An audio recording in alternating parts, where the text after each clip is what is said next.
Welcome. The Beer-Lambert Law. The Beer-Lambert Law is a fundamental principle in spectroscopy. The relationship between absorbance and concentration is vital in quantifying the amount of a substance in a solution.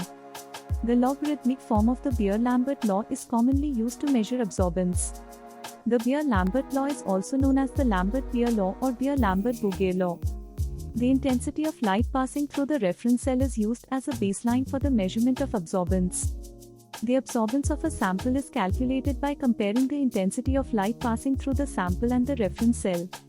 The Beer-Lambert law was discovered by Pierre Bourget, Johann Heinrich Lambert, and Auguste Beer. The physical properties of the sample and the experimental setup are critical in the measurement of absorbance. The proportionality between absorbance and concentration is a fundamental assumption in the Beer-Lambert law.